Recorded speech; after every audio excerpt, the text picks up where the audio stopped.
The most news in the morning. CNN's American Morning. Weekday, 6 a.m. Eastern. NBA Commissioner David Stern coming down hard on Washington Wizards star Gilbert Arenas. The league suspending him indefinitely without pay for bringing guns into the locker room. It will cost Arenas $147,000 for each game he misses. And he's also under criminal investigation and could face charges.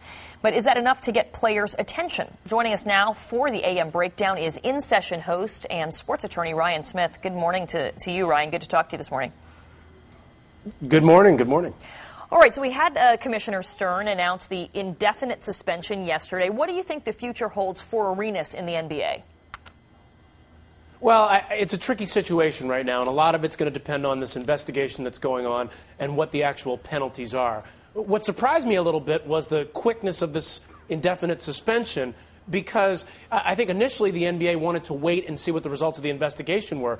But Gilbert Arenas had all of these actions, these tweets, what he did before Tuesday's night's game against the Philadelphia 76ers, that I think caught the NBA's attention and made them say, you know what, we need to suspend him now. Okay, I think that's interesting. First of all, we're going to show that picture in just a second, but why would they wait when many people say he violated the collective bargaining agreement? You can't bring guns into the arena. And number two, D.C. law. So, I mean, in that instance, he admitted he brought guns. I mean, whether or not the criminal charges are there, he was in violation of some of the league's policies. So why wouldn't he be suspended? Right. I think the first thing they thought was, at least with a lot of the leagues, they want to let the investigation take its course, because a player can always say to their players' association, you know what, I was suspended, I was wrongfully suspended because the investigation didn't finish. And a lot of times leagues will want to avoid that. They'll want to say, let's let it go a little bit further, let's see if there are charges or an indictment, and then we can make a move. Right. But here, it's almost as if the activities of Gilbert Arenas kind of provoked the NBA and made them say, this is not just... Sorry, no, I just want to show the picture. This is not just about you, it's about the image of the league. Right, and this is what we're talking about, the picture that Ryan just referenced. It was featured prominently in the Washington Post and ESPN's homepage, and there you see it. It shows Arenas apparently, on his knees with his fingers cocked, pretending to shoot at a group of his laughing teammates. And interestingly enough, Howard Kurtz is reporting that this was removed. This was a Getty image, but the NBA actually removed that image and actually took it out of Getty Images archives because, look, it appears that he's having fun. He's having a high old time, a cavalier attitude. I mean, what type of message does that send in the wake of the seriousness of bringing these guns to the arena? Yeah, Kieran, it sends a really bad message. And part of the problem here was when it first happened, he came out with a statement that basically said, I'm sorry, I'm cooperating with authorities. That's all you need to say.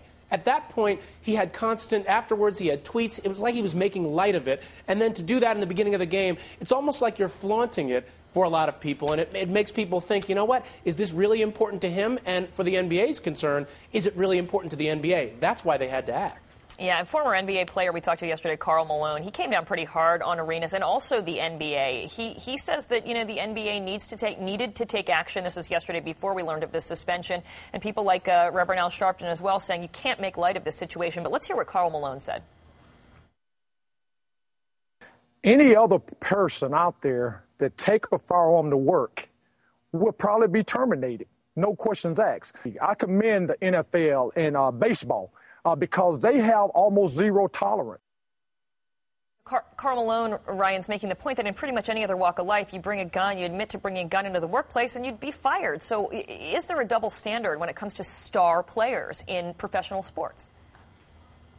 I think that's a great point. I think he's right. In a lot of instances, you would be terminated. But I think here you've got a collective bargaining agreement where the NBA does have leeway, but they also want to make sure they're trying to find out everything about this investigation. But I will tell you this.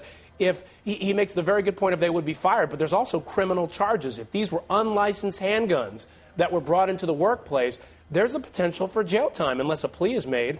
And it's not really clear at this point what's going to happen there. But the fact of the matter is, I think this could have been handled by saying, we'll cooperate with investigators and let that play its course, and then the NBA would have said, okay, let's determine appropriate action at that point. Yeah, and I mean, this is a team that used to be the Washington Bullets. I mean, I grew up watching them, and they changed that because they wanted to sort of change the image. I mean, a lot of these guys are certainly, heroes to the young kids that watch them. So we'll have to see how the criminal aspect of it plays out. But for now, an indefinite suspension for Gilbert Arenas. Ryan Smith, always great to talk to you. Thanks for being here.